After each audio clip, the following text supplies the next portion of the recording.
It is the reality of when you make a hard choice, you're breaking up a home in a sense. You're breaking up safety. You're breaking up a family unit.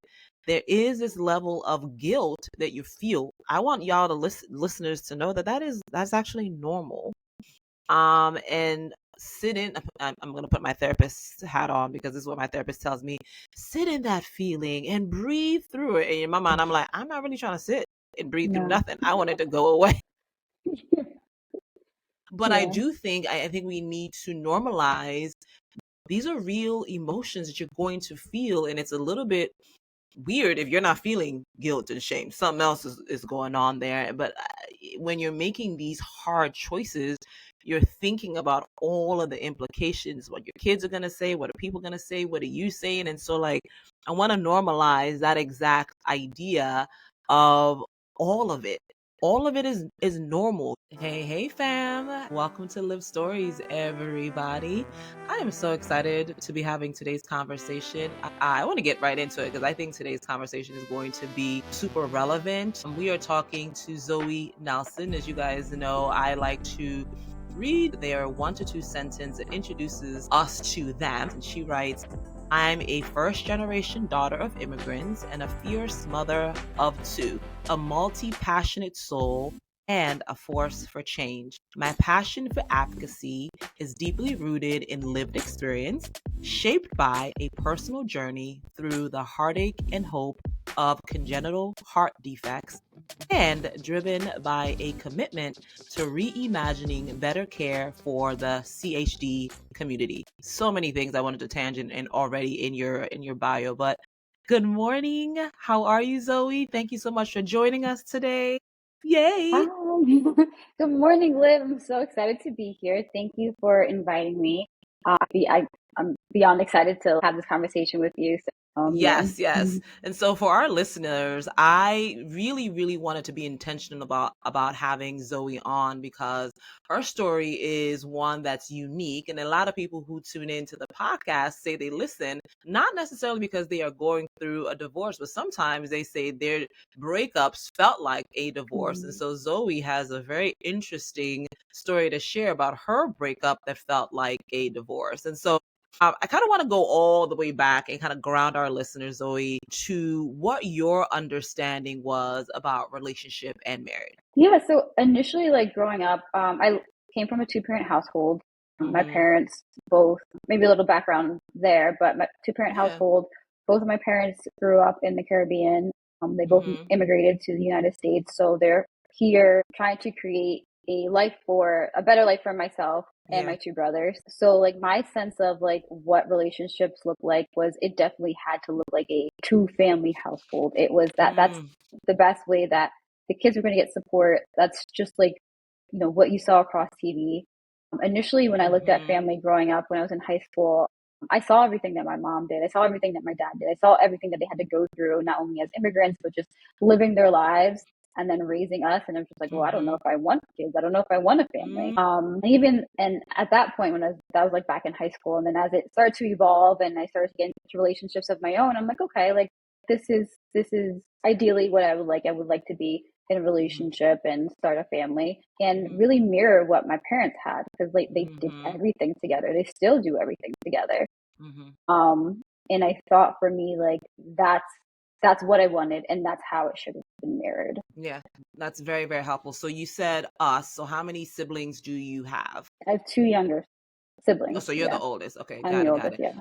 Yeah. I think what's so interesting, and people need to remember, even if you have kids, that, and there's a saying, I believe, I think either I heard it or saw it on social around this idea that things are caught, not taught. Meaning that, Mm-hmm. as kids are growing up, and if you are a young kid, they're watching what their parents are going through and doing. And even though we don't realize, they're actually thinking and taking that on. And I believe that's what's called modeling. So Yeah. we can talk a lot about, do as I say, but really and truly, young kids are watching. And not only are they watching, they're also assigning meaning to what they see in a household. They're looking at their parents and they don't know any better. So they're looking at parents as like, okay, I guess this is what's going to be my future. Or they're assessing of whether or not, yeah, I'm not going to be able to do that. Right. So I guess when we talk about kind of like your upbringing and you see the two-parent household,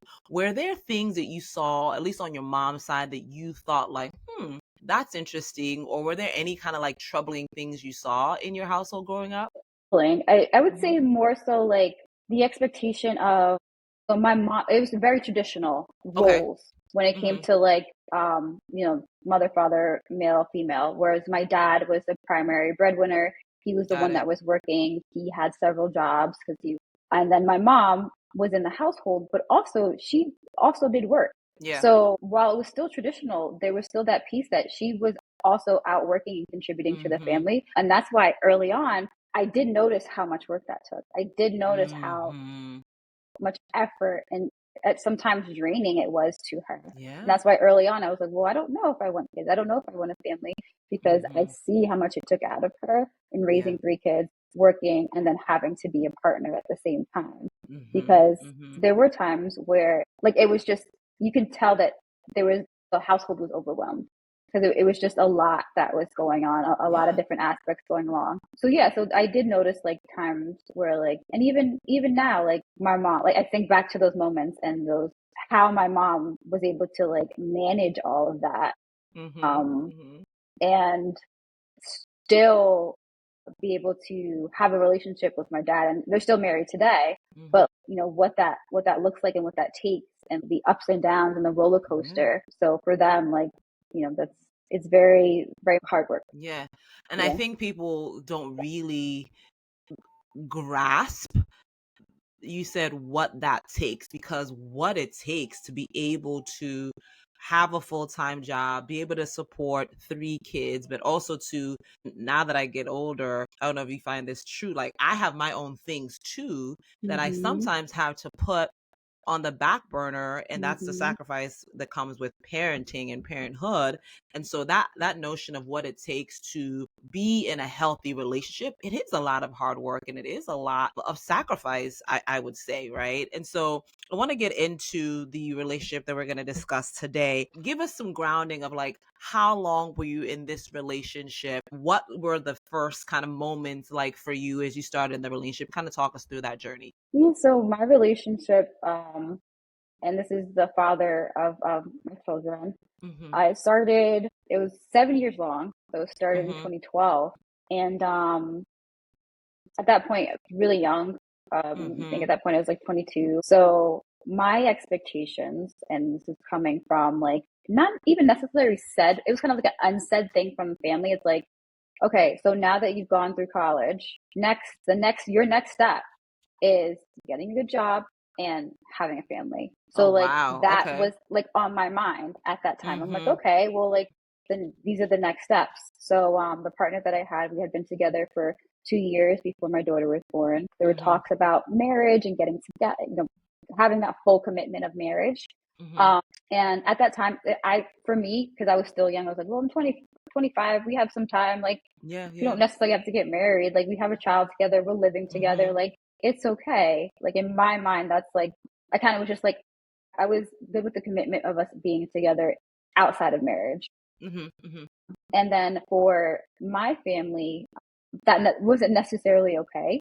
They would have, because my parents got married as soon as they found out that I was going to be born.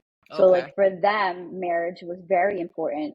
And for me, I guess it was kind of just a little bit of like, well, I don't have to do it the way you do it. A little bit of like rebellious, I guess, energy there. And so I didn't get married. I didn't put pressure on it. So, but we did live, like I said, we did live together. Okay. So that's where it first started and began, and everything kind of was just like, I would say at that point in that time, smooth. But looking back on it, there was like red flags of him not being like responsible.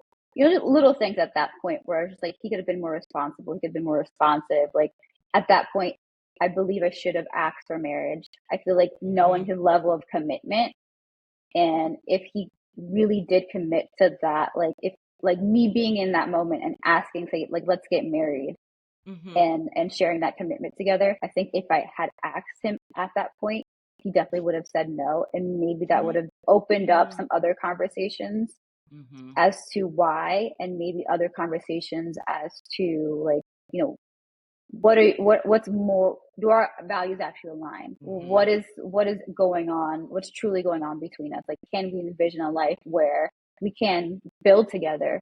Yeah. So it may have triggered some of those conversations earlier on, as opposed to just like, oh, it's fine. Yeah, no. Oh my God. All right, let's park here for a few because I have so many questions. So I'm just putting myself in your shoes and helping the listeners also kind of frame up what was happening. College, dating him. In your mind, you're like, college, got a boo, we got a boo, and then it's like job, and then potential marriage, potential family, but you're not running, you're not racing, right? Right. Dating guy and get pregnant, and you're fine with, let's live together, let's have the family. But you said something that's, I think I want to park at, is the red flags. What, and now this is hindsight. Don't you wish hindsight was like right there? Because you're like, but all the time.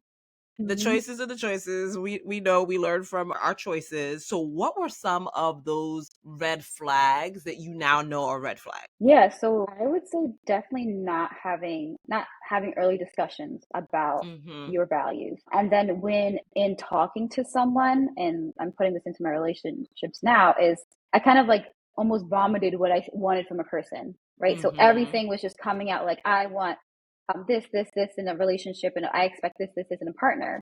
So instead of that person coming to me with, like, who they truly are, what was happening was he was just mimicking like what I wanted to see. And then in the end, because that's not truly who he was, he could not keep up with that. And then that's when things started to happen. So like, I really wish my younger self knew to have these conversations. Like, don't be afraid to ask for, like, what's your expectation on, like, family, what's your expectation, race, like like pulling all of these things in so that you really have an idea of who this person is as a whole. I mean, I'm not to say things are going to change, but at least in that moment, I feel like I would have had a better idea. Girl, I mean, this episode right here, because like this idea, because I think, and I want to be gentle with ourselves. We didn't know any better, right? But in our minds, I think we think that this little bit of life that we've lived helps us for the long run, right? And not even realize values are huge and important. If you don't know where someone stands, and if you don't ask those kinds of questions, then you're kind of setting yourself for failure, because you don't actually know what you like or dislike as well. So it's almost like we have what we think are our values, which sometimes change or not, but then there's another person who may not even know their values. And so, but we don't know to ask. We don't know what's like a deal breaker or not until you tried and you lived a little bit, pun on the name, and also too, you kind of like get a sense for your internal kind of gut conscience, whatever you want to call it, that then says, you know what, I'm not for that. You also said something that this idea of being afraid. What do you think that fear was based from, of not asking or not waiting to see the person's values? You were like, I was afraid. Do you have a sense of what that was driving? Yeah. At least I know for me, like, sometimes it's just like that feeling of being alone. And like, you're like, well, this person it's not so bad, and like, That bad. I love them, and we get along great, and and especially at that point, I mean, like I said, I was 22, so like, what was I doing? I was going out, and we weren't really in the nitty gritty of family life, where you're incorporating a child. So once the child comes, it's a whole new dynamic. So I knew him outside of having a child. So like, but yeah, so going back to your question, yeah, just like, for me, it's just like sometimes that fear of like, okay, well, I'm alone, so what, what am I doing? Like, what is the plan? And it just such a push to, you have to create a family. You're 25 years old, you need to have a baby before you're 30. So like, all of these like little pieces that are coming from not only family, but like you're seeing them with friends, you're seeing them at that point, still social media. You're seeing this Yeah. push of like a woman has a biological timeline. So like let's get moving. And Hmm. that's also part of the fear is like, oh, well, I need to get started. If I don't get Yeah. started now, here I am, like I might as well. I don't know if it's going to happen in the future. Yeah. And I get so mad at not realizing, again, I'm learning to be kind and gracious with myself, that like no one gets to dictate how you live your life. There is no Yes. air quote timetable. You need Mm-hmm. time to figure out yourself. You also need time to figure out what you like, what you don't like. Yeah. And I think this narrative around like go to school, get a good job, get a family, nowhere in there is like pause to like learn yourself. I think now with like the soft life movement and like, a lot of content we're seeing on social that kind of helps a little bit, kind of like Yeah. pausing and reflecting helps, but there's still, I find, a lot of the same kind of expectations. We'll get into that a little bit more, of just like this hurry up offense, and then you get into the rhythm of, the job, the family, and you're like, a midlife crisis happens because you never Mm-hmm. actually spent time Yeah. learning yourself. So going back to the relationship, so your daughter is born, you're starting to kind of see the inconsistencies. Talk me through your mindset and what happened in the relationship. Yeah. It started to, all the weight of raising a child fell on me. Mhm. And Mhm. I started, at first, I thought that was okay because that's what happened to my mom. She was like, Mm. she's the person at home. She's the mother figure. Like that's how it's Mhm. supposed to be. You know, I, my family's from the Caribbean. So like that Caribbean, like my grandmother was the same way. My great grandmother was the same way. It always fell on the mother figure. So Mhm. like, I was like, okay, this is how it's supposed to be. And then I'm starting to realize I'm like, well, he's also the dad. Yes, he is working, but he also has responsibilities. We both created life together. Mhm. It's not just him bringing the financial piece. Mhm. So that was a big part of it. And Mhm. then having that conversation with him, saying he was receptive, but then never actually put it into action. And Mm. then part of it too was him. He started to develop or what he had, and I didn't realize it, but a substance abuse of alcohol. So like Mm. that also played a part into him not like managing his mental health, and then Mhm. all of that extra stress that he was carrying, bringing into our relationship, bringing into the family dynamic. And it was kind of just like a roller coaster of like he's doing better, Mhm. they're supporting him, and then he kind of comes back down. So it was a roller coaster, and it definitely took a toll on our family dynamic. Mhm. And then I kind of like before my son was born, I debated. I was like, well, do I want to stay here? Do I want another child? And I remember talking to a really good friend of mine, and it was like, well, she's like, if you get back out there and you start dating again, it's just like, I don't know the exact phrase, but it's like choose like the devil, and like, would you Mhm. rather like stay where you're like, I'm not happy, Yeah. but like Yeah. okay, or do I go back out and find someone Mhm. who she's saying essentially worse? Mhm. And I'm just like, okay. And this is someone who's like been in a very long relationship, has Yeah. kids, Yeah. and I'm just like someone of trust. I'm like, Yeah. oh, okay, well, maybe it's. And then in my mind, I'm like, well, that's going to be too hard. And then I start thinking, I'm like, well, I don't have that financial means to leave. Mhm. I wouldn't want to put my daughter through that, like all of these things. So I'm like, okay, well, I'll just stay and we see where it goes from there. Mhm. Um, and then that leads to like my son being born, his congenital heart defect, and then that really took a toll on everything. And then that's like where things in our relationship really took a turn, and Okay. we ended it like shortly after my son was born. Mhm. Ooh, so I need to sit back. I might need, Mhm. something stronger than tea today. So this idea, this notion of the devil, and I've heard it, and I think Yeah. I've even employed some of that. You'd rather stay in a situation that you know and the worst of it versus this unknown. Which I mean, looking back, aren't you mad? Yeah. Aren't you Yes. mad? Because it's like, I mean, the only thing I can rely on is me. And the Mhm. only truth is the truth of you, and what you have to rely on is your abilities. And I think that's so interesting, and I feel like a lot of women have that mentality, not even in a relationship. It's just like in a situation in your job. It's just like this notion of just staying. And I think it's really comfortability. I don't know if you feel differently about just like, well, I'm comfortable here, and change for better or worse Mm-hmm. is just hard. And I think maybe a couple of weeks ago, I posted on social around like choosing your hard, because it's hard to stay, right? It's hard to stay Mm-hmm. in a relationship when you share that you needed a level of financial support.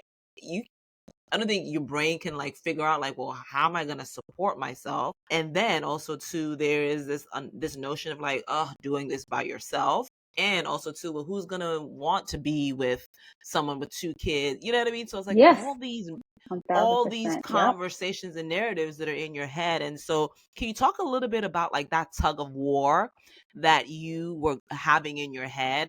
Yeah, it was. And at that time, even really when my daughter was born, and I'm sure you could probably attest to this too, I wasn't taking care of myself as a mom. Like I was putting Mhm. the kids first. The kids came Mhm. first all the Mhm. time, 24/7. Yeah. I probably had uh depression like after they were born, and like, Mhm. my mental space wasn't so that also played into it. It's just like Yeah. I'm not in a space at all to get up and leave even though I need to. Mhm. It's Yeah. just like it to take that extra effort that I don't have Mhm. is taxing. So like at Mhm. that point I wish I realized that I was in that and ebbing and flowing through that like depressive state, and I Yeah. gotten like help from a therapist to say Mhm. like, okay, this is what you're feeling, and like how to help myself get out of it. Mhm. Mhm. A lot of it too kind of comes from like shame that the relationship doesn't Mm. work out because Mm. again, I came from a two family household. No matter if they had a good day, bad day, they're still together. They're still the image Yeah. of them being a two family household. So I'm like, if I leave, then I'm just a single mom, and I'm single black mom on top of it. So like it's just like all the stereotypes that come along with it. And like being from a Caribbean household is like, again, it's like, was that the image that you want to portray? Is that the image that you want for your daughter? Like you have to think about your kids. And so it's like when you say thoughts, it's like so many things that were going through my Mhm. head that just made me stay. And then looking Yeah. back on it now, I'm just like valid. Like I give myself grace Yeah. and Yeah. for everything that I had to go through. But at the same time, like you said, you can choose your heart. Like Mhm. I choose a heart that brings me peace at some point. Mm. Yeah. Um, Yeah. but yeah, back then there were so many things that were going through my head Mhm. of why I decided to stay and do that. I remember speaking with someone else, and I had asked like, how do you manage this? Like, how do you do this? Yeah. Yeah. And it was just like, oh yeah, you just have to like stroke his ego, and then you make him feel, and I'm like, it felt weird, and I'm like, I can't do that. He Mhm. also has to be Mhm. responsible. I have to tell him Accountable. like, how, yeah, accountable. Like I have to share how I'm feeling. I have to Yeah. share, what's going on in this relationship. He's also a part of it. I Mhm. can't just, cater to him. He's not my third child. We're not Mhm. doing this. I love that. I love that. You play tennis with yourself and you Hmm. realize that because it's transparently, and I don't want to pretend, and I also don't want to feel as though we're casting judgment on the women who decide to stay No. or are Yeah. in the situation. Hmm. But for you, what was the deciding factor in choosing this, like the leaving, choosing the breaking up? Like what drove that decision? So there was a point where, because of his like drinking, his substance abuse Yeah. became physical. So like at Okay. that point, it was enough. Enough was enough. I Mhm. had enough of the mental, the verbal, Mhm. just like Mhm. abuse that was happening, and now there's like Mhm. this physical component. And on top of it, interestingly enough, this happened during COVID. Okay. Well, it's like COVID is still happening, but like the height Mhm. of when everything happened, the I got shutdown. you. Yeah. So at that point, I'm separated from everyone. You're separated from your friends, your family. So it's just you and this other person. And for Mhm. the longest, I didn't think that I could do this by myself. So being Mhm. isolated, and him, so he wouldn't come home sometimes. So Mhm. I'm like, I'm doing this. I'm raising the kids. I am working. I'm doing all of this by myself. I'm like, I don't Mhm. need him. I don't need anybody right now. Like, I'm Mhm. that realization of like, that fear that I had, like, let that go. And then on top of it, like I said, on top of it, like, I'm not going to sit in an abusive relationship and then having my kids see that. Yeah. So I want to be mindful of, like, my daughter, and she just came to mind, both of my kids. I would never want to see them in that position. So yeah, those were the driving factors, but it really was just like the realization that I can do this by myself. So why am I here? Like, I need to leave. Goodbye. Well, I'm so proud of you for one coming to that realization and then putting, action behind it. But I do realize, and I think for our listeners, you can do things by yourself. You do have the strength to do it. I think it's a matter of just figuring out logistically how can it work, and you have a community, i.e. Live, to be able to help you through that. But also too, Zoe was not married. She was living with someone, and in the midst of, I would say, dire circumstances, because I remember COVID vividly, about just how everyone was feeling. And I think for women specifically, when you start to realize, like, oh, I've been doing this and I can do it, your perspective shifts. So it's really and truly for the person who's kind of stuck, like, ask like perspective driving questions that are going to help open up your mind. And I think was even for me when I recognized and realized, oh, it was time to divorce. And I was afraid of doing it by myself, but I also realized emotionally, I've been carrying the weight of it all for so long that I'm like, well, how much harder could it be? You know what I mean? It's just kind of planning, obviously. But I mean, well, shouts to you for the courage, but also to the bravery, because it takes courage. It takes courage to choose, and then it takes courage to act on that. And also, too, it takes time. So talk me through the time frame of, like, and I know there were ebbs and flows, and there was physical implications as well, but what was that time frame for you between kind of like, I'm unhappy, you had your friend, and then like, oh, this isn't, I can't do this. This is crazy. I'm out. Do you have like a time frame? I know you said COVID was, so that's what, to 2020. Yep, 2020. Yeah. So Yeah.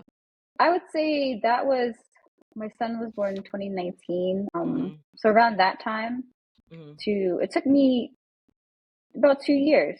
So 2020 to 2021. So about 2 years to kind of like really like figure it out. Like, okay, Yeah. this is like what needs to happen. Again, just because it's you have all these thoughts of like, how am I going to do this? What am I going to do? And at that point, I remember telling my family, I told no one about what was going on. No one. No, why was that? Shame again? Shame, yeah. It was just Yeah. like, how'd you get yourself in this position?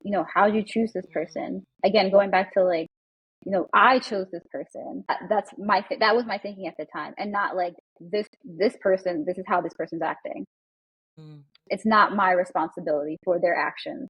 But at that time, my thought was like, okay, I chose this person. I chose to have 2 children with this person. I chose this life.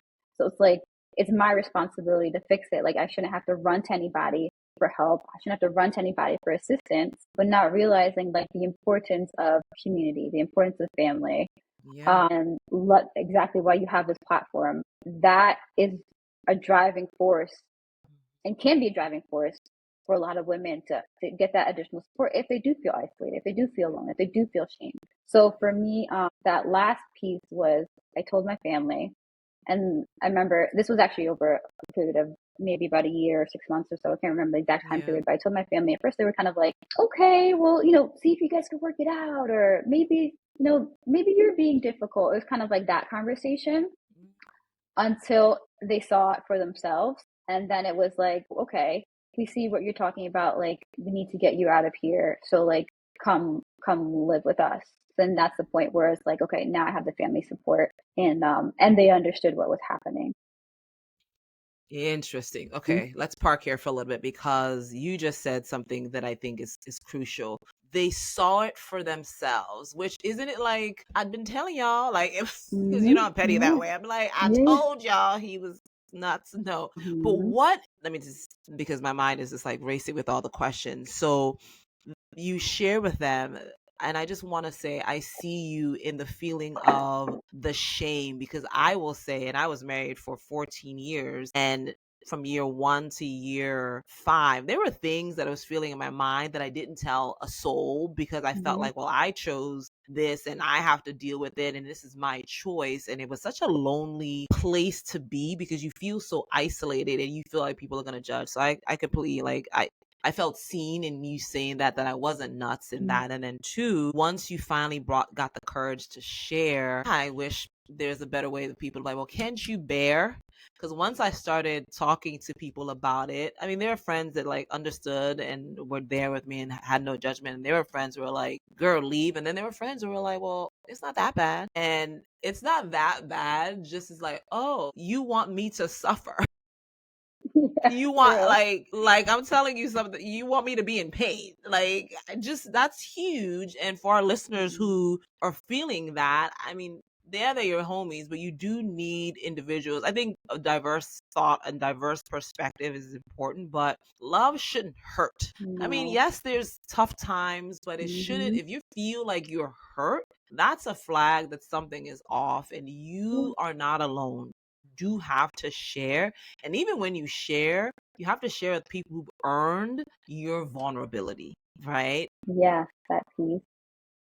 Because if until I felt safe to actually unravel, you know what I mean? I think there's a level of just Mhm. like even identifying your friendships and your friends who are going to come along and do life with you. And the other question I had in the figuring of the how, you kind of started answering it like when you talked to your family saw that you were not in a safe place and they said, come live with me. How did that feel to you when they said that? It's a range of emotions Yeah. because relief, right? Because now Mm-hmm. I'm getting up and leaving. But I felt a little bit defeated because Mm, I was leaving um, the home that my kids were in. Like mhm, I felt he should have been the one to leave mhm, and not me.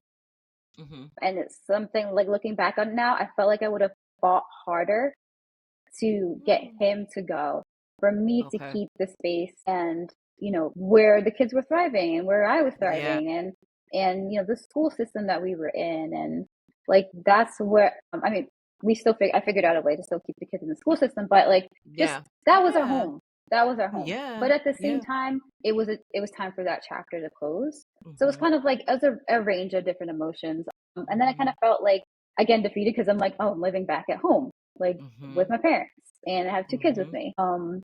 And then there's that shame coming back up, the guilt of the Mhm. kids of like, now I've stripped them of their father.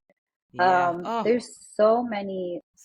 many feelings because they have a bunch of questions. They're like, why isn't daddy here? When are we going to see daddy? Or like, why are we living with Nana and Grampy? And like, there's so many questions that they have. So as you're like managing your own feelings and trying to navigate how you're feeling and what you're going to do, then you Yeah. have your kids, and then I had the also dynamic of my parents being like, so what's the plan? What's the I mean, of course Yeah. they would have had me for however long, but they were just like, Yeah. so what are you So gonna what do? do you Yeah, yeah. what's like, Yeah. So what was the plan? And well, before we even get into the plan, I just want to just big shouts to you on working through because those are big words you threw around: defeated, shame, guilt, and all those are real big emotions and feelings, and your courage to kind of say that out loud, but also to it is what it is the reality of when you make a hard choice to you're breaking up a home. In a sense, you're breaking up safety, you're breaking up a family unit. There is this level of guilt that you feel. I want y'all to listeners to know that that's actually normal. And sit in. I'm gonna put my therapist hat on because this is what my therapist tells me. Sit in that feeling and breathe through it. And in my mind, I'm like, I'm not really trying to sit and breathe through no. nothing. I want it to go away. But I do think I think we need to normalize this notion of these are real emotions that you're going to feel, and it's a little bit Mm-hmm. weird if you're not feeling guilt and shame. Something else is going on there. But Yeah. when you're making these hard choices, you're thinking about all of the implications: what your kids are going to say, what are people going to Mm-hmm. say, what are you saying. And so like I want to normalize that exact idea of all of it is normal. Your Yeah. feelings are valid in a sense, and I also want to say sit in it, journal it out or write it out if you're not a journaler, video diary, because you're gonna get to a place when you recognize and you unpack some of those feelings, and it's gonna get better. But I wanted to put a pin in that because those are true. And I think some people also too are afraid to deal with or name some of that. Would you Mm-hmm. agree? Because this is kind of like, it's the reality of uncoupling. It's the reality. This word uncoupling is also hilarious, but it's the reality of breakups, you know? Yeah. And I've met friends who are like, yeah, I'm good. I'm like, are you really good? Because you were in a relationship for a minute and, you know, you give Mm-hmm. them a space or whatever, but normalizing this idea that is going to hurt and it's going to hurt for some time is what I desperately want people to understand. So anyway, going back to, okay, so what's the plan? So you make the decision, you now move home. What were you thinking during that time, and how did you come up with a plan? Yeah, I did. Honestly, I did not come up with a plan. Like it was just kind of like I'm gonna have to. I just know financially was the Mhm. biggest piece, right? Mhm. I would need a place to stay. Mhm. So financially was really that was my top priority. Okay. At the time, he was the breadwinner. He had Mhm. the money that was coming in to support the Yeah. home and everything. So I was like, okay, well, I'm at my parents. I have an opportunity to save. They weren't charging me rent or anything, or so it was like, okay, Mhm. I have opportunity to save. I still had the kids too that I was financially responsible for, but like Mhm. being at my parents was a big help. Yeah. Um, I at that time I was just like, I'm gonna get a new job. The job that I have Mhm. wasn't happy with to begin with, and Mhm. then also there was also wasn't happy, but it wasn't paying well also. So like Yeah. there Yeah. was growth there that needs to happen. So I Mhm. decided looking for a new job. I had tons of interviews, and this was over like a period of like 7 to 8 months, which Mhm. in the moment felt like forever. But now looking back on it, that was like a very quick turnaround. Yeah. And the job that I happened to get gave me double my salary. Mhm. Yeah, when I say like blessing, like Mhm. Mhm. I can't even like. So again, it's just like all this goes back to stepping outside your comfort zone, Mhm. not remaining in something simply because you're comfortable with it. So like we're talking, yes, this is all about relationships, but in that small piece of that, that was also about my job. Mhm. Stepping, I had been Mhm. at that job for 9 years and I was comfortable because it let me flexibility, I had flexibility with the kids and stuff like that. So stepping outside of that, and like stepping into the unknown and kind of just Mhm. like seeing what could happen from there. So I Yeah. ended up getting the financial means that I needed. Mhm. Um, I ended up getting the support from my family so Mhm. that I can um, I mean, support. I mean, around like watching the kids, Yeah. being Yeah. there for the That's kids, valid. like that kind of support.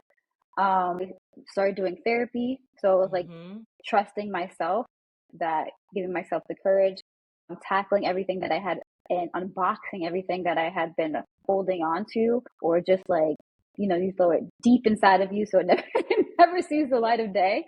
Yeah. Having all Yeah. of that That's come up, huge. yeah, having all of that come up. So like all of these factors kind of like pushed me, and I guess they were a part of a bigger plan, but I just didn't realize it at the time. Mhm. So it was like, Yeah. okay, Yeah. so now I got my financial means, I have like my family support. Okay, what am I doing for my self care and how I can navigate going through like all of these feelings that we just talked about and Mhm. separating from the children's father, and how can I also support my children? So I put them in Mhm. therapy. My daughter at the time, my son was too small. Mhm. All of these pieces that I guess talking to you now, yeah, we're a part of a bigger plan. Yeah. Let's Yeah. focus on who we are as a whole. Let me focus on each aspect of like centering myself. So that's my Mhm. environmental, my social, my mental, my health. Not to mention, sorry, I'm getting a little off topic, but just talking about health. When I was Mhm. in the relationship, when I tell you I had so much stomach problems, Really? I went to the doctor several times. I thought I had, I don't know, some type of gastro Self-diagnosing something. yourself? Yeah, I thought I had something. I went to the doctor. They were like, nothing. I was having such heartburn. It was just like constant to the point I was having pain where I couldn't even. sit up in a chair. I had to lay down. Wow. On some days, it was really bad. So I thought legit there is a medical explanation as to what is going on. And come to find out that all of that is just tied to like my mental health and the space that I was in and who I was around. Because when I left that space, I have not had an issue since. I have not had those same like debilitating stomach pains that I would get over and over again. And so like also a part of that and me leaving the situation was because I'm listening to myself now. I'm listening to how all of this is affecting my body. I'm listening and paying attention to me and like how I'm responding physically and then what's going on in my head mentally and emotionally. Girl, Zoe, I was taking notes because there's some bars that you spit that I want to just have you listen to because this is part, I think, therapy for you as well. On when I asked you, did you have a plan? You said, I didn't have a plan. I just figured it out. But even now, as I'm listening to you share your story, and even for the listener, sometimes I found that in order to propel forward, you have to go backwards, and that's okay. And the example you provided was like, well, I had to go back home for a little bit to figure out in a safe way. Well, one, you left an unsafe environment, you got safe, and then two, but it feels like you're going backwards. And at that time, I'm sure you're like, you don't know, you didn't know that you were going to land the job, but there's this narrative that we have in our head that going back, and going back could mean many different things, but you chose to go back home. And I'll share a story. I was listening to a woman who talked about climbing a mountain, and I think she was climbing Kilimanjaro. Girl, child, name the high mountain for this point. But in a climber's journey, because of altitude sickness, in order to go higher, you have to go to below the altitude that the human body can function, get fine, and then go up. In that story that you just shared, or your example you gave, it's the same kind of thinking that in order to get to higher, in order to get to better, you have to get to base, get your body, get your mind centered, and then you can propel higher or you can propel forward. So that is one thing that you said. The second thing that you said was you had to allow yourself time and you were comfortable in your 9-year job and you realized this ain't going to be, I can't rely on comfortability to get better. I can't rely on comfortability to get a job that's going to sustain and keep me and my kids. And I think people think it's going to happen fast. Get that out your mind. Like your timetable is your timetable. And I think people compare. That's one of the things I hate about social media is because you see someone's like amazing edited social reel and think that's real. No, no, no. Your timetable is your timetable. And then like this idea that you said about paying attention to yourself means knowing and trusting your gut. And a lot of people talk about that. And even for myself, I didn't know the inner thinking and the inner thoughts in my conscious. I didn't know that person to trust that person. So I had to get to know inner child, whatever we want to call it, and trust that, oh, that's my gut. And then learning that little voice is your gut and then trusting that little voice. And it comes with slowing down. It comes with paying attention. Because I think we get into this rhythm of life, school, job, next. We don't pause to reflect and get to know ourselves. And then you said, the thing about your health, it tied to your mental health. I think people don't realize and recognize how vital it is that your mental health is tied to everything in your body. Yeah. You could have told me I thought I had heart defects because my chest, when I realized I had to separate from my marriage, it felt like someone was stepping on my chest. Like I went to doctors because I was like, no, like, no, something is wrong with me. And they asked me all these questions. I was like, yeah, my job is stressful and yeah, I'm working out, but I still couldn't shake this feeling of like, it felt like I was dying. And so, but it was because of stress and all the things I was working out in my head. I wasn't talking it out. I wasn't in therapy. And it was impacting all of me. And so I talk about the fact that when you're in a separation or when you're in a divorce, it happens to the whole person. People only think it's like one piece of it. No, it impacts everything. So I just want to say to you that while you didn't realize you had a plan, but hindsight now shows that you had some level of framework or some level of a Yeah. blueprint in you. Kudos to you for that courage, right? Yeah. In stepping out of your comfort zone and identifying financial, identifying family support, identifying self care, and then also to providing support for your kids. That's amazing. Now, when you were kind of searching and looking for your out and your next, and you're with your families, what sources did you look up, like online, or like where did you go to get your information? That was difficult. It was hard. Mhm. Mhm. Especially because I wanted to, with the separation, Mhm. there were some things involved, like the house and like, so I wanted a lawyer with the kids and the parent plan and like how that worked. I wanted a lawyer. So like Mhm. that was a lot. That was difficult to manage because I'm like, who do I trust? Who do I go to? And I wanted specifically, I thought that would be good is to have a Black female as my Mhm. representative as a lawyer. Yeah. Um, I felt that I'd be heard and valued and trusted in that relationship because I wanted to make sure that my lawyer understood like what was going on. Yeah. Um, and I ended up having issues with the lawyer. Nothing really came of Mm. it. Still to this day, scared to like find out and get another lawyer because I'm just like I don't want to be in the Yeah. same position where it's like I have Mhm. a limited amount of money that I'm going to Yeah. put towards this, and Yeah. I would like it to be to I the services that I'm asking for, the services that I'm expecting, Yeah. um, you know, for it to be utilized, and I felt like taken Yeah. advantage in that situation.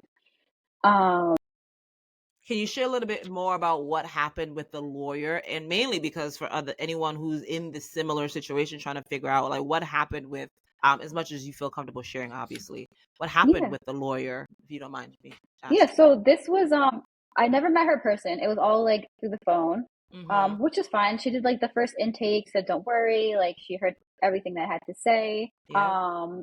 Then I gave her the retainer for everything. Mhm. And so what her services encompassed was um creating a parent plan Yep. and being like a mediator or going to mediation for the child support and Yeah. child care and her also establishing the child support that he's responsible for. Mhm. So all those things. So he also, so when the court date came up, she kept postponing it. She was like, oh, we'll postpone. We need some more information. I need to get some more information from him. And I was like, okay. I'm like, this is a thing. And Yeah. then I think it had been postponed maybe about 3 times. Mhm. And then the last time she's like, well, your retainer's up at this point. So, here's the sheet that we worked on and like pretty much good luck. And she's like, well, all you have to do is just take the sheet, file it with Court system. the court system under the family division. Mhm. And I was like, ugh.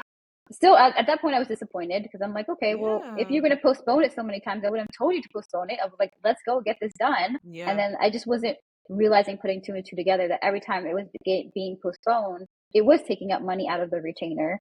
Mhm. And she wasn't really providing the service. She was just, waiting until it was up and then just saying, here, it's all on you now. Mhm. So then when I took the document to the court was like, "Oh, she filed in the wrong unit because it was a domestic Mhm. violence case. It should have been under domestic violence." And they were like, "She should, as a lawyer, she should have known that. She filed under Mm. family." So then I would have to file it all over again. Oh no. Yeah, Mhm. Mhm. by myself. Yep. And what I didn't want to do, the work by myself, and that's why I got a lawyer too. Exactly. So Exactly. yeah. Hmm. But that is actually a very common problem, and I actually am talking to a couple of individuals who are going to help unpack, because some people can't afford a lawyer and they have to do Yeah. it themselves. And again, you said a huge thing that I found. Like I just went on Google to find, lawyers in my area, and I'm in New Hmm. Jersey. And like I sent a prayer and was like, okay, I guess I'm just gonna close my eyes and pick one. Yeah. And I didn't find them to be any kind of helpful. It felt well, I didn't know if I could trust them. It also felt like, yeah, I guess this, even though you feel that like this is off, but you don't know because they're the lawyers, they're the No, professionals, exactly. right? So no, I mean I'm sorry that happened, but again, it happens so much. Again, something people aren't talking about is like Hmm. how to find and how to know. Yeah. That's actually going to be like how to know you have a good lawyer. What some of the Yes. things they should be asking you for, and what are some of the signals that like this person ain't right. So I'm hoping the situation kind of fixed itself and you figured that out. But thank you for sharing a little bit more about that. And so you ended up, I'm guessing, figuring out the filing situation, and that is done. Like, can talk a little bit more about that. Yeah, so actually, Mm-hmm. I went in the process of wanting to file, and I was up in Mm-hmm. North Jersey at the time. Mm-hmm. But I had already signed a lease to move to South Jersey because I thought Okay. this was all going to be wrapped up. Like, she got the Yeah, yeah, document, we're you had all your going to plan. court. I didn't even think about, like, well, what if it's not? So came down Mm. to South Jersey. And so they're telling me, well, we've ended virtual visits. You have to come in person. Ugh. And I'm like, how am I going to do this commuting from like South Jersey? So what someone else recommended, they said if I can get the kid's father to agree to what the terms were on that document, and for him to follow without having to go to the court, she's like, you can try doing that. Mm-hmm. So that's what we have in place right now. Yeah. So a That's what's parenting in. plan. That's what we have in place. So yeah, we didn't end up going through the court system, Mm-hmm. but if I did, I would have to commute back up to North Jersey North Jersey. to go in person. So it's a very clunky process, and the fact that you have to go in Yeah. person for like little bits of time, or sometimes like, All day. yeah, exactly, yeah, all day just for like a little bit of time. You have to go and go through this process. It doesn't take into account, who has kids, who's holding the kids, who has the kids at that time, the jobs at that time. Mm-hmm. You're just like, and then again, all the things that's going on in your head as you're going through a separation. Mm-hmm. And I wish I did push a little bit more. I would push myself to be like, just go to court, like keep it moving. But a part of me is Yeah. like, I did give up. I was just like, you know what? Tired. What we have in, yeah, I was like, what we have in the document, if you can agree to that, let's keep it moving. And he does pay the child support. Lovely. Our parents, I would say this one thing I would have pushed to the court to have like in the document is the parent time. The parent time with him kind of just is like all over the place because Mm-hmm. he's Mm-hmm. like, well, you're the main parent, so you can Figure figure that it out. out. All that you're saying is this. So many women are experiencing what you're experiencing, and I think that, oh, I don't even want to go down the rabbit hole of the court system and understanding it. It is so Yeah. clunky. Everything you're saying is spot on because I felt like you need someone to tell you what to do, and figuring it out is so much more stress to you, the individual going through it. What level of support did you have? Let's kiki a little bit from like your friends and your family who were kind of like watching you do that. Like, were they like snippy, or what was that level of support or not support like? Yeah, I'd say from my family, the support was them being able to like watch the kids for me when I needed Hmm. to, and then vent to them to a Yeah. certain degree, because I also found like when I vented to them, it was, made them angry and upset. So then I had to like, which rightfully so, but then now you're listening to Yeah. a layer of someone else's anger and you're like, oh, like I Exactly. didn't. Hmm. So if they weren't the right person to vent to. Yeah. And Yeah. that's why I was like, okay, really, like this needs to be like a therapy thing, where Hmm. I'm getting constructive like feedback back, or just being heard instead of like having to hear, someone else. Um, Hmm. at that time, because I didn't have the capacity to. But Yeah. Yeah. so that was family, and then as far as like friends, friends are really just there to like listen. Hmm. Sometimes not sometimes. I think some of them just didn't grasp like the weight of it all, like how much Mm. it how like now I don't look at myself. I've never really looked at myself as a victim of what happened, Yeah. but I was talking to someone else recently, and she went through something similar, Hmm. and I was explaining that to my friend, and she's like, "Well, that wasn't your story." I'm like, "That's the exact same story that I came from. I came from a relationship that was abusive." And Wow. she's like, "When you put it like that, she's like, I guess she's like, yeah. I mean, I've heard you talk about it so many times, and like, and then you just keep pushing through it, and you keep like moving forward." I'm like, "Yeah, but I'm like that was my situation, and that's where like I was in at that time." Hmm. Um, so I feel like them not understanding really truly the immensity of like what I went through and what it took to get out of Right. it. Because like Yeah. one of my friends was like, "Well, you kept pushing," and she's like, "You made it look so like it was fine," and I'm like, Mm. "But it wasn't." I'm like, it definitely was not fine. Like nothing was fine. Yeah. There was times where like I cried, and talking about crying, like I wasn't I was the type of person who would like, oh, I can't let anybody see me cry. Like, no, I couldn't let anybody see emotions from me. So I think that was also part of it, is that no one really also got to grasp that from me, because the amount of emotions that I was putting out, or I didn't know how to communicate how I was feeling to them. It just kind of came over as like a robotic, like, this is what's happening. And there was really no feeling behind it of truly like how deeply it hurt me, how deeply it hurt to see my kids. And like we talked about the words like grief of that relationship, and like what's the fear of the unknown in the future and Yeah. things like that. So yeah. No, I think this trope about the strong Black woman Mm-hmm. and Just because so many people have, my dad has said it, he's like, well, you're a strong woman, you'll get through this. I'm like, but I don't want to be strong. I don't want to be strong. yes, I was like, why do I have to be strong? Yeah. I'll just let that. I don't have a response because Mm-hmm. I will say there is an assumption that we are strong, and you don't want to. You don't want to go Mm-hmm. through this. And I think a part of it too, I think even as we think about just American culture, that's an expectation. Girl, just buckle up. Which, I mean, you figured it out, you realize what you had to do, but in the sense of that, you almost had to like numb yourself to Mm-hmm. the feelings to be able to push through. And I wish people shared and talked a little bit more about yes and two things can be Mm-hmm. true. Yes, I could be broken into many, many pieces and have to figure it out and hold space for both of those to be true. If I go back to my experience, I could say the same. Like, I definitely had my moments of like unraveling, but I do think there's a sense of like, let me not show all of it. Let me not unravel too much in front of my friends, because I don't know if a friend has the capacity or to Yeah. hold that. But Mm-hmm. also sometimes you can't control when grief comes, and having a space to be able to unravel in a safe manner. Mm-hmm. So that's what I'm gonna say. Well, I want to switch now to almost kind of like your new love story. Yeah. Instilling hope, because you got out of that. Kudos to you. But talk about your life now. Talk about, what you've learned about yourself in going through that process. Yeah. I want to learn is like a lot. I learned so much about myself. Just being alone and like sitting with myself, Mhm. learning like what I'm capable of.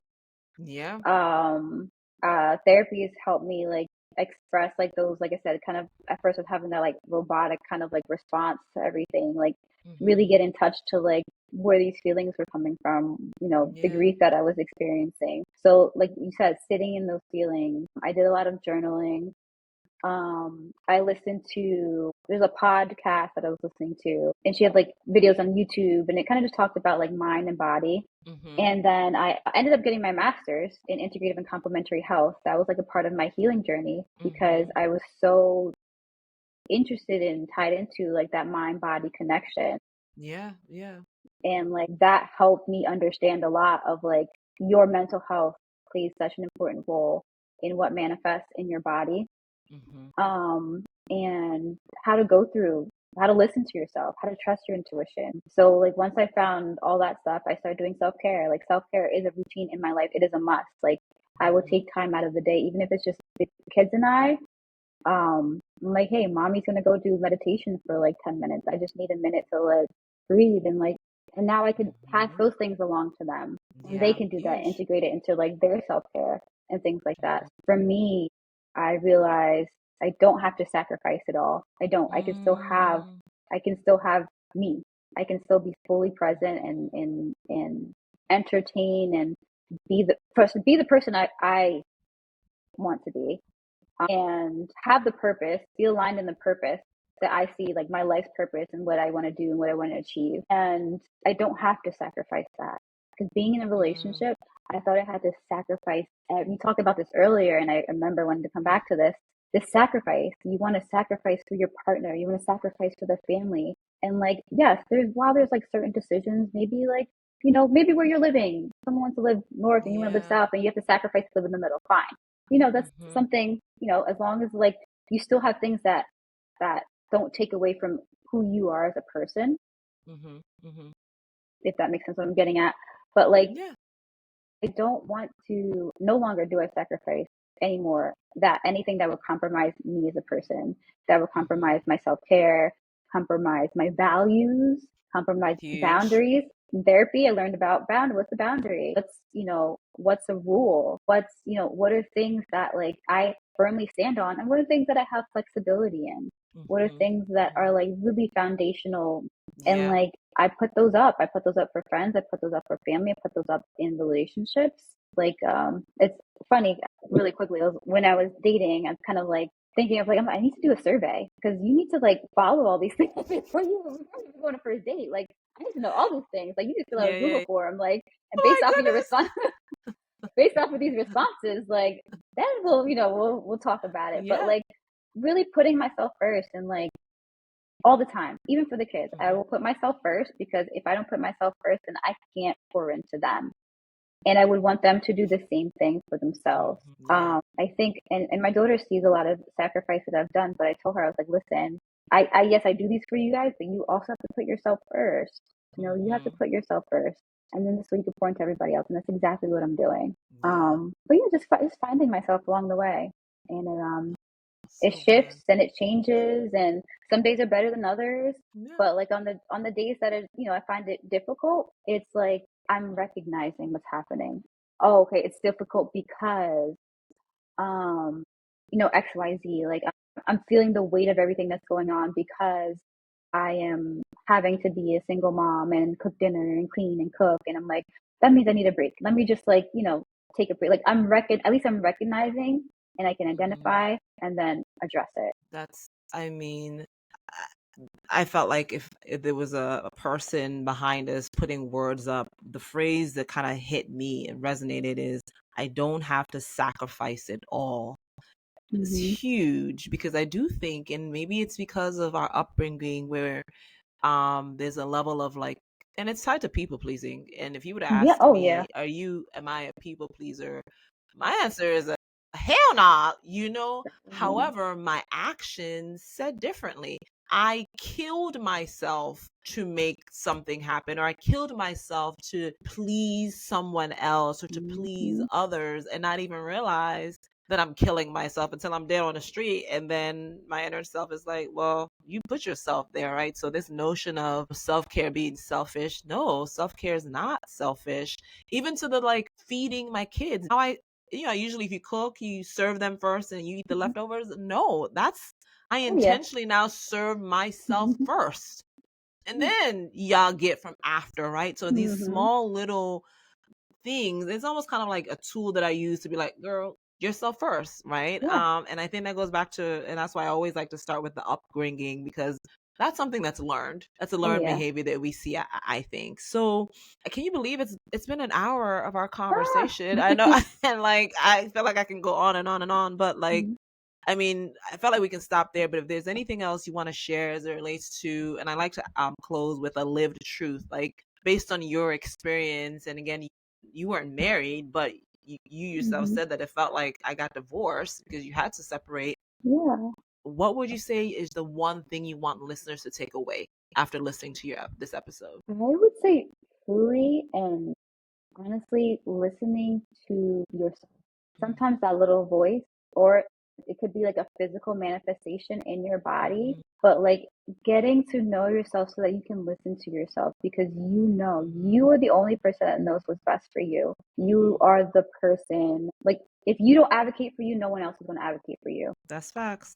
Finding the space and it is difficult, it is hard. When I look back at the journey that I've been on, like it's easy to talk about now, but if you had to ask me this back then, like, yo, go take Mm-hmm. care of yourself, I'm like what does that What are you mean? talking about? Yes, Yeah, so yes, you mean like yeah. go to the spa? Like even if you took increments of your day, little bits of your day, to find something that brought joy to your day, or found Mm-hmm. something that helped you release something that you were holding on to. It could be a salt bath, it could be journaling, it could be going to therapy, it could be a walk in nature, it could be anything that you can find. It could be going to a class, a kickboxing class, anything to Mm-hmm. release anything that's holding on that's not yours, and to step into you and who you are Mm-hmm. is going Yeah. to is going to help you find and listen to your intuition. And I think that's the biggest piece, because you're going to, and even in relationships, but also in friendships, you're going to be able to Mm-hmm. identify okay, this person is not for me, or this situation is not for me. Yeah, yeah. You're so good, because I was gonna say, well, what getting to know yourself? Like, girl, how? Like, what do you mean by that? But you kind of listed a few things about just journaling and going for walks. I think a big piece too for my listener who's like, well, girl, I feel like I know myself, or like, how do you get to a place where you feel like you do? I sometimes, if I'm in a situation and something is bothering me, I've had to force myself to ask why, Mm-hmm. and then ask why. Like why 7 times to get to the root of it. And many times, either I was triggered by a past experience, or there Yep. was something that I didn't realize or recognize. And then once you identified why, you unpack, well, what do I do with that feeling and that the information now that I have it? Is it a boundary I need to set? We talked a lot about that. Is Mm-hmm. it a reshifted mindset? And that's Mm-hmm. how you get to knowing yourself. And also too, like, this isn't popular, but like shutting off the socials and shutting off the Mm-hmm. music. And sometimes I'm Yeah. driving, it's quiet, I'm playing back thoughts, I'm playing back scenarios, and really internalizing what in that situation made me react the way I react. Going for walks in Mm-hmm. quiet, getting close to myself is the practice that I want all of us who are listening or are part of the community to get good at, because that's how you're going to, not saying you're going to, you're going to not dismiss some of those red flags, whether it's internal things you got to work on or relationships or even the job, but you're not going to know unless you get quiet. And people don't like that. People don't like Mm-hmm. sitting in quiet. You want to be distracted. No, get quiet, because that's how you're going to learn. When you said getting to like know yourself and like sitting in the quiet, it just brought me back to like, so I am neurodivergent. I have ADHD, and I only realized this later on. So like some of the things that you'll see, that as a person who is neurodivergent and being in a relationship, could also be very different in your perception of what's going on in the relationship and your Yes. reactions in the relationship. So like for anyone who is neurodivergent or is curious, I would say either go get the diagnosis, or like just it's something to be mindful of when you're in a relationship. It's like, okay, I'm showing up because of this, and this is how I respond to, and is my partner receptive to that? Does my partner really understand that too?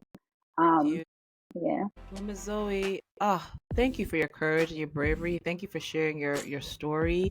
Yeah, thank I you. recognize being vulnerable is really, really tough and hard. So I applaud your courage. And for my listeners, I hope you were able to take away some nuggets to apply. And I just want to encourage you all to keep going and keep pushing. And you can do hard things. And cheers to living. Take care, everybody.